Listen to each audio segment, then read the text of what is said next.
पहलगाम आक्रमणर आतंकी को चली खोजा। काश्मीर गली गली रे लागिला 3 आतंकी पोस्टर। सूचना देले मिलिबो 20 लाख टंका पुरस्कार।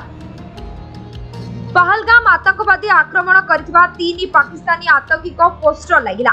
पाकिस्तान आतंकी पोस्टर जारी कला सुरक्षा एजेंसी। दक्षिण काश्मीर सोपियान ने लगागला एही 3 आतंकी पोस्टर।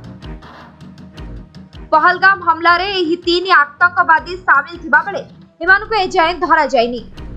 पहलगाम रे निरीह पर्यटकों को एमाने गुली करी हत्या करथिबा बेले एमाने एजाय भी धरा पड़ी नाहंती।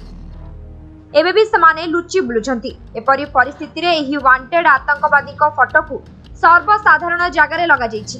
तेणु समानकु एबे धरिबाकू प्रशासन पक्षरु विभिन्न स्थान रे पोस्टर लगा जायछि। बर्षरण आक्रमण रे संपृक्त स्थानीय आतंकवादी को चिन्हट करा जायछि। ए आक्रमण रे 2 जण पाकिस्तान आतंकवादी मध्य शामिल अछंती। समानका ना हैला आदिल अहमद ठाकुर एवं आशिफ शेख। ए आतंकवादी माने 15 रु 20 मिनिट पर्यंत AK-47 ने लगातार गुली चलाइथिले।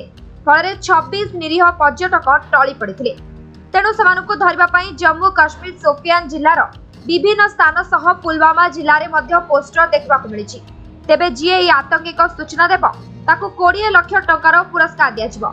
या सह सूचना देइथिबा लोकर परिचय गुप्त रखाजिबो। पूर्वरु 3 आतंकी को स्केच जारी होइथिबा बेले एबे सेमानको पोस्टर लागिछि।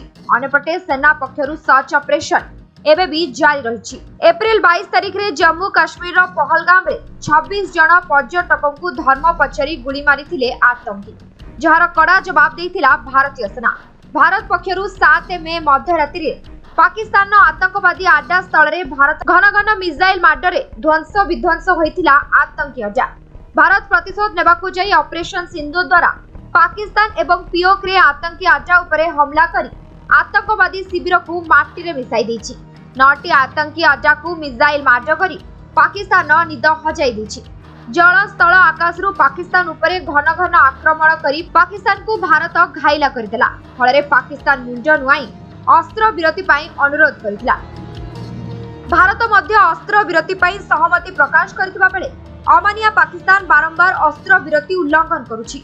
फଳରେ एभଳି जदि बारंबार पाकिस्तान अस्त्र विरति उल्लंघन करे तबे भारत एहार कड़ा जवाब देबो। ब्यूरो रिपोर्ट समय लाइव।